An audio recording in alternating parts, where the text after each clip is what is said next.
20वीं सदी की शुरुआत में दुनिया एक अलग ही दौर से गुजर रही थी। उस समय भारत पर अंग्रेजी हुकूमत का साया था और अंग्रेज इस अहंकार में चूर थे कि उन्होंने भारत को सभ्य बनाया है। उनका दावा था कि भारत का अपना कोई महान इतिहास नहीं है और अंग्रेजी राज ही यहाँ संस्कृति लेकर आया है। लेकिन वे इस बात से पूरी तरह बेखबर थे कि जिस जमीन पर वे खड़े हैं उसके नीचे एक ऐसी सभ्यता सो रही थी जो जब जागी तो दुनिया के इतिहास को हमेशा के लिए बदल कर रख दिया। इस कहानी की असली शुरुआत 1820 के दशक में होती है, जब जेम्स लुइस नाम का एक अंग्रेज सिपाही कंपनी की फौज से तंग आकर भाग खड़ा हुआ। उसने अपना नाम बदलकर चार्ल्स मेसन रख लिया और एक बंजारे की तरह हिंदुस्तान की खाक छानने लगा। मेसन को पुराने खंडहरों और इतिहास में बड़ी दिलचस्पी थी। 1829 में वह पंजाब के साहिवाल जिले में एक ऊंचे टीले के पास पहुंचा। वहां उसने ईंटों के विशाल खंडहर देखे। उसने अपनी किताब हड़प्पा में आगमन में इसका जिक्र तो किया, लेकिन उसे लगा कि यह शायद सिकंदर के जमाने का कोई पुराना किला है। मेसन उस समय यह सोच भी नहीं सकता था कि उसने मानव इतिहास की सबसे बड़ी खोज की दहलीज पर कदम रख दिया है। दशकों तक ये टीले खामोश रहे। फिर 1853 और 1856 में भारतीय पुरातत्व का जनक कहे जाने वाले सर अलेक्जेंडर कनिंघम ने हड़प्पा का दौरा किया। कनिंघम को वहां से कुछ पत्थर की अनोखी मोहरें मिली जिन पर एक अजीब सा जानवर और कुछ अज्ञात लिपि खुदी थी। कनिंघम हैरान थे क्योंकि ये मोहरें भारत में पाए जाने वाले किसी भी अन्य कालखंड से मेल नहीं खाती थीं। हालांकि पटरी बिछाने के काम के दौरान ठेकेदारों ने उन बेशकीमती ईंटों को गिट्टी समझकर उखाड़ दिया, जिससे इस सभ्यता का एक बड़ा हिस्सा हमेशा के लिए नष्ट हो गया। असली धमाका तब हुआ जब 1902 में सर जॉन मार्शल भारतीय पुरातत्व सर्वेक्षण के मुखिया बने। उनके नेतृत्व में 1920 के दशक में व्यवस्थित खुदाई का काम शुरू हुआ। 1921 में भारतीय पुरातत्वविद दयाराम साहनी ने हड़प्पा में खुदाई शुरू की और वहां से जो कुछ निकला उसने पूरी दुनिया को सन्न कर दिया। जमीन के नीचे से एक पूरा का पूरा शहर बाहर आ रहा था। अभी दुनिया इस खबर को हजम ही कर रही थी कि 1922 में राखलदास बनर्जी ने हड़प्पा से करीब 590 कोस दूर सिंधु नदी के किनारे एक और जगह खोजी, मोहनजोदड़ो, जिसका अर्थ होता है मुर्दों का टीला। यहाँ से भी वैसी ही ईंटें, वैसे ही बर्तन और वैसी ही मोहरें मिली। मार्शल ने 1924 में लंदन की एक पत्रिका में आधिकारिक घोषणा की कि भारत में एक ऐसी प्राचीन सभ्यता मिली है जो मेसोपोटामिया और मिस्र की सभ्यताओं के बराबर पुरानी है। खोज का यह सिलसिला थमा नहीं। बाद में राखीगढ़ी, धोलावीरा और लोथल जैसे सैकड़ों शहरों का पता चला। हालिया खोज तो यह तक कहती है कि यह सभ्यता 5000 नहीं बल्कि 8000 साल पुरानी हो सकती है। इस खोज ने अंग्रेजों के उस तर्क को मिट्टी में मिला दिया कि भारत का इतिहास उनसे शुरू होता है। सिंधु घाटी सभ्यता ने साबित किया कि जब दुनिया के बाकी हिस्सों में लोग कबीलों में रह रहे थे, तब भारत के पास सुनियोजित शहर, पक्की ईंटों के मकान और दुनिया की सबसे बेहतरीन जल निकासी व्यवस्था थी। मिट्टी के नीचे दबे इन खंडहरों ने न केवल ईंट पत्थर उगलना शुरू किया बल्कि एक ऐसी गौरवशाली कहानी सुनानी शुरू की जिसने हर भारतीय का सिर गर्व से ऊंचा कर दिया। कल्पना कीजिए कि आप समय की मशीन में बैठकर 4500 साल पीछे चले गए हैं। आप एक ऐसे शहर की गलियों में खड़े हैं जहां शोर शराबा नहीं बल्कि एक व्यवस्थित अनुशासन है। सड़कें इतनी चौड़ी हैं कि 2 बैलगाड़ियां आसानी से निकल सकें और गलियां एक दूसरे को बिल्कुल 90 अंश के कोण पर काट रही हैं। यह सिंधु घाटी सभ्यता का एक आम शहर है। सिंधु घाटी के लोगों ने अपने शहरों को जाल जैसी योजना पर बसाया था। उनकी नगर योजना इतनी सटीक थी कि आज के आधुनिक निर्माता भी उसे देखकर दंग रह जाते हैं। शहर को मुख्य रूप से 2 हिस्सों में बांटा गया था। पहला हिस्सा था दुर्ग, जो एक ऊंचे चबूतरे पर बना था। यहाँ शहर की सबसे महत्वपूर्ण इमारतें जैसे अन्न भंडार और सभा भवन होते थे। दूसरा हिस्सा था निचला शहर, जहां आम नागरिक रहते थे। इन दोनों हिस्सों के चारों ओर पक्की ईंटों की विशाल दीवारें होती थीं, जो न केवल हमलावरों से बल्कि सिंधु नदी की विनाशकारी बाढ़ और जंगली जानवरों से भी सुरक्षा प्रदान करती थीं। सिंधु सभ्यता की सबसे बड़ी खासियत उनकी ईंटें थीं। चाहे शहर हड़प्पा हो, मोहनजोदड़ो हो या हजारों कोस दूर गुजरात का लोथल,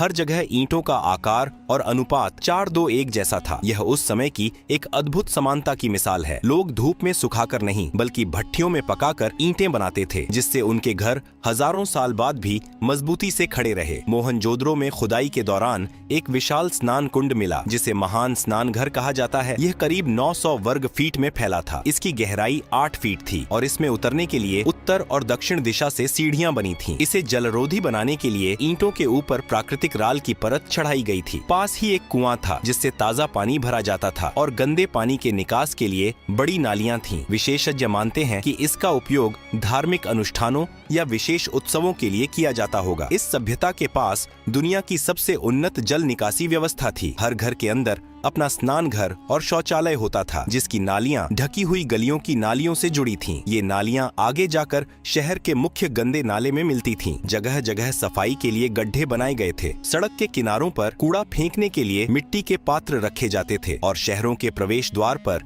बड़े बड़े सूचना पट्ट लगे होते थे। साफ सफाई के प्रति ऐसी जागरूकता उस दौर में किसी चमत्कार से कम नहीं थी। इतनी बड़ी सभ्यता, इतनी बड़ी बनावट। लेकिन ताज्जुब की बात यह है कि यहाँ से किसी राजा के महल, किसी बड़ी मूर्ति या सेना के हथियारों का कोई सबूत नहीं मिला। मेसोपोटामिया और मिस्र में जहाँ राजाओं की बड़ी बड़ी समाधियाँ और मूर्तियाँ मिलती हैं, सिंधु घाटी में ऐसा कुछ नहीं था। यहाँ के लोग शांति प्रिय थे। ऐसा लगता है कि यहाँ का शासन शायद व्यापारियों या नगर परिषदों के हाथ में था। समाज में अमीर गरीब का भेद तो था, लेकिन वे मिलजुल कर रहते थे। उनके पास वजन तौलने के लिए एक समान पत्थर के बांट थे जो 16 के अनुपात में चलते थे। सिंधु घाटी के शहरों ने यह साबित किया कि खुशहाली और तरक्की के लिए युद्ध या तलवार की नहीं, बल्कि सही योजना और नागरिक अनुशासन की जरूरत होती है। सिंधु घाटी के लोग केवल काम ही नहीं करते थे, बल्कि वे जीवन का पूरा आनंद लेना जानते थे। उनके भोजन की थाली बहुत समृद्ध थी। वे लोग केवल शाकाहारी नहीं थे, बल्कि नदियों से पकड़ी गई मछलियां, कछुए और हिरण का मांस भी उनके आहार का हिस्सा था। वे लोग दूध और उससे बनी चीजों का उपयोग करते थे। अनाज को सुरक्षित रखने के लिए उनके पास विशाल कोठार थे, जहां वे संकट के समय के लिए गेहूं और जौ बचाकर रखते थे। उनकी रसोई में पत्थर के ओखली और मूसल पाए गए हैं, जो बताते हैं कि वे मसालों को कूटकर उनका स्वाद लेना जानते थे। मनोरंजन के मामले में भी वे बहुत आगे थे। खुदाई में मिट्टी के पासे मिले हैं जो बताते हैं कि वे लोग जुआ या शतरंज जैसा कोई खेल खेलते थे। बच्चों के खिलौने तो इतने आधुनिक थे कि आज के प्लास्टिक के खिलौने भी उनके सामने फीके लगते हैं। पहियों वाली मिट्टी की गाड़ियां, सिर हिलाने वाले बैल और सीटी बजने वाले पक्षी उनके खिलौना उद्योग की कुशलता दर्शाते हैं। वे लोग संगीत और नृत्य के भी प्रेमी थे। कांसे की बनी नर्तकी की मूर्त ने यह साबित किया कि उस समय नृत्य एक विकसित कला थी। उनके पास तांबे के बने दर्पण थे जिनमें वे सजते संवरते थे। महिलाएं आंखों में काजल और होठों पर रंग लगाती थीं। वे लोग हाथी दांत की कंघियां इस्तेमाल करते थे और उनके बालों को बांधने के तरीके बहुत जटिल और सुंदर थे। उनकी शिल्पकारी केवल बड़े शहरों तक सीमित नहीं थी। चन्हुदड़ो जैसे छोटे शहर में माला के दाने बनाने के बड़े कारखाने मिले हैं, जहां कीमती पत्थरों को तराशकर उनमें महीन छेद किए जाते थे। वे लोग रंगों के जादूगर थे और मिट्टी के बर्तनों पर काले रंग से शानदार चित्रकारी करते थे। उनकी समुद्री यात्राएं भी हैरत अंगेज थीं। लोथल के बंदरगाह पर वे रात के समय दिशा जानने के लिए शायद आग के ऊंचे स्तंभों का उपयोग करते थे। उनके जहाज ज्वार भाटा की शक्ति को समझते थे और उसी के अनुसार समुद्र में उतरते थे। वे लोग केवल धरती पर नहीं, बल्कि आसमान पर भी नजर रखते थे। उन्होंने ग्रहों की चाल के अनुसार अपने पंचांग बनाए होंगे। सिंधु घाटी की यह समृद्धि किसी राजा के आदेश से नहीं, बल्कि आपसी सहयोग और विश्वास से उपजी थी। वहाँ के लोग शांति की कीमत जानते थे और शायद इसीलिए उन्होंने दीवारों के बजाय नालियों और सड़कों पर ज्यादा ध्यान दिया। सिंधु घाटी की सभ्यता सिर्फ पक्की ईंटों और नालियों का समूह नहीं थी, बल्कि यह अपने समय की सबसे बड़ी आर्थिक महाशक्ति थी। यहाँ के लोग न केवल कुशल निर्माता थे, बल्कि वे चतुर व्यापारी और बेहतरीन कलाकार भी थे। इस महान साम्राज्य की समृद्धि का असली राज सिंधु नदी की उपजाऊ मिट्टी में छिपा था। हर साल जब नदी में बाढ़ आती थी तो वह अपने साथ बेशकीमती मिट्टी लेकर आती थी। यहाँ के किसान गेहूं, जौ, सरसों और मटर जैसी फसलें उगाते थे, लेकिन दुनिया को इस सभ्यता की सबसे बड़ी देन थी कपास। सिंधु घाटी के लोग दुनिया के पहले ऐसे लोग थे जिन्होंने कपास की खेती करना और उससे कपड़ा बुनना सीखा। उन्होंने सिंचाई के लिए नहरों और जलाशयों का ऐसा जाल बनाया था कि अकाल का डर लगभग खत्म हो गया था। प्राचीन मेसोपोटामिया के शिलालेखों में एक रहस्यमयी देश मेलुहा का जिक्र मिलता है। इतिहासकार मानते हैं कि यह मेलुहा कोई और नहीं बल्कि सिंधु घाटी सभ्यता ही थी। कल्पना कीजिए, आज से 4,500 साल पहले सिंधु घाटी की नावें अरब सागर की लहरों को चीरती हुई मेसोपोटामिया के तटों तक पहुंचती थीं। गुजरात का लोथल दुनिया का पहला मानव निर्मित गोदी बाड़ा था। यहाँ से हाथी दांत की बनी चीजें, कीमती पत्थर, तांबा और बेशकीमती लकड़ियां भेजी जाती थीं। बदले में भारत में सोना, चांदी और ऊन आता था। व्यापार को सुचारू बनाने के लिए उन्होंने बाट और माप की एक ऐसी प्रणाली विकसित की थी जो पूरे साम्राज्य में एक जैसी थी। उनके पत्थर के बाट बहुत सटीक थे। खुदाई में मिली हजारों मोहरें इस सभ्यता की व्यापारिक समझ का सबसे बड़ा प्रमाण है। ये मोहरें पहचान का काम करती थीं। जब सामान की बोरियां भेजी जाती थीं, तो उनके ऊपर गीली मिट्टी लगाकर मुहर दबा दी जाती थी। अगर मुहर सलामत है तो इसका मतलब सामान के साथ छेड़छाड़ नहीं हुई है। इन मुहरों पर बने एक सींग वाले जानवर, हाथी और बैल की आकृतियां उनकी कलात्मक प्रतिभा को दर्शाती हैं। सिंधु घाटी के लोग सजावट के शौकीन थे। खुदाई में मिले आभूषणों जैसे सोने के हार, चांदी की चूड़ियां और कीमती पत्थरों के दानों से पता चलता है कि स्त्री और पुरुष दोनों ही गहने पहनते थे। चन्हुदड़ो नाम का शहर तो माला के दने बनाने की बहुत बड़ी जगह था। यहाँ की सबसे प्रसिद्ध कलाकृति है नाचती हुई लड़की की कांसे की मूर्त। पिघली धातु को सांचे में ढालने की तकनीक से बनी यह मूर्ति उनके विज्ञान के ज्ञान को दिखाती है। वहीं दाढ़ी वाले पुजारी की पत्थर की मूर्ति उनकी कला का बेजोड़ नमूना है, जिसमें उनके कपड़ों पर की गई नक्काशी तक साफ नजर आती है। यहाँ के लोग किसी मंदिर में पूजा नहीं करते थे, बल्कि वे प्रकृति के उपासक थे। वे पीपल के पेड़, सांपों और जानवरों की पूजा करते थे। एक प्रसिद्ध मुहर मिली है जहाँ एक योगी जानवरों से घिरा हुआ बैठा है। पत्थर की मूर्तियाँ बताती हैं कि समाज में महिलाओं का स्थान बहुत ऊंचा था और वे शक्ति की पूजा करते थे। उनकी धार्मिक सोच बहुत ही व्यावहारिक थी। वे नदियों को जीवन देने वाली माता मानते थे और उनकी पूजा करते थे। कालीबंगन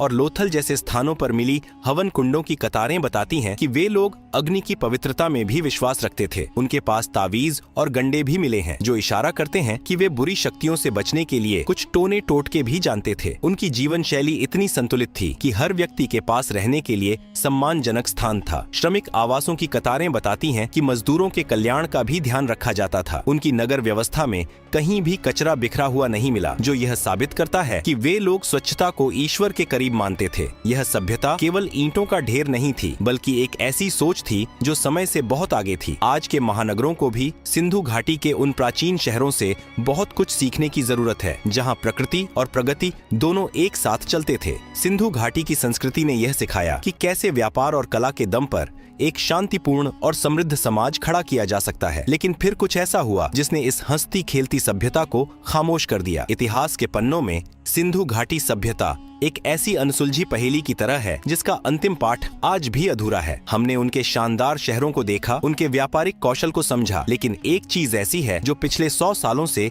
दुनिया के सबसे बड़े बुद्धिजीवियों को चुनौती दे रही है, उनकी भाषा। सिंधु घाटी के लोगों ने हजारों मोहरों, तांबे की पट्टियों और बर्तनों पर अपनी लिखावट छोड़ी है। इसमें लगभग 400 से 500 अलग अलग संकेत हैं। शोधकर्ताओं ने पाया कि उनकी लिखावट का हर संकेत किसी शब्द या ध्वनि को दर्शाता है। दिलचस्प बात यह है कि वे बाएं से दाएं नहीं, बल्कि दाएं से बाएं लिखते थे। इतिहासकारों को यह पता तब चला जब उन्होंने देखा कि लिखावट के बाईं ओर अक्षर अक्सर चिपक गए हैं। जैसे जगह कम पड़ने पर हम अंत में छोटे अक्षर लिखते हैं। मिस्र की लिखावट को इसलिए पढ़ा जा सका क्योंकि वहाँ एक ऐसा पत्थर मिला था जिस पर एक ही बात 3 अलग भाषाओं में लिखी थी। लेकिन सिंधु घाटी के लिए हमें अब तक कोई ऐसा सहारा नहीं मिला। इस लिखावट को समझने की कोशिश आज भी जारी है, जो यह बताता है कि यह गुत्थी आज भी कितनी गहरी है। करीब 1900 ईसा पूर्व के आसपास इस महान सभ्यता में दरारें पड़नी शुरू हुई। अचानक शहरों की व्यवस्था बिगड़ने लगी। जल निकासी का रास्ता कचरे से भर गया और दूसरे देशों के साथ होने वाला व्यापार बंद हो गया। 1800 ईसा पूर्व तक आते आते बड़े शहर खाली होने लगे। आखिर ऐसा क्या हुआ जिसने 5000 साल से टिकी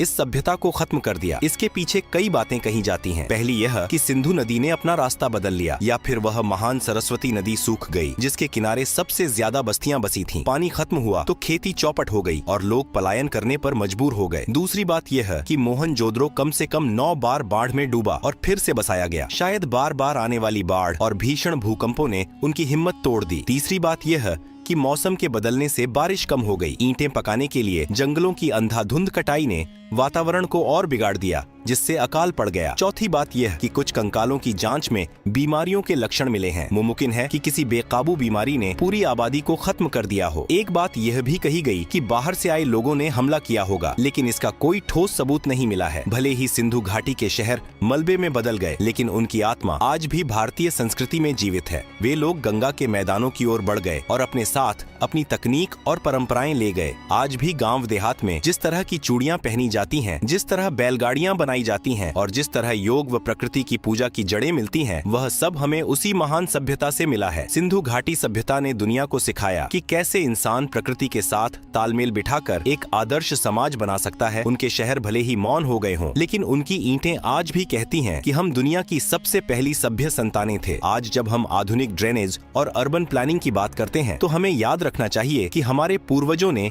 यह सब हजारों साल पहले ही सिद्ध कर दिया था। उनकी वह अनपढ़ी लिपि शायद किसी दिन हमसे बात करेगी और हमें वह रहस्य बताएगी जो अभी तक मिट्टी में दबा हुआ है। तब तक हमें उनके द्वारा छोड़े गए इन शानदार खंडहरों का सम्मान करना चाहिए, क्योंकि ये हमारे गौरवशाली अतीत की नींव है। सिंधु घाटी की वह महान आत्मा आज भी हमारे रक्त में और हमारी संस्कृति के हर कण में जीवित है, जो हमें निरंतर आगे बढ़ने और प्रकृति के साथ जुड़कर रहने की प्रेरणा देती है। यह कहानी अंत नहीं, बल्कि एक नई शुरुआत है जो हमें खुद को पहचानने में मदद करती है।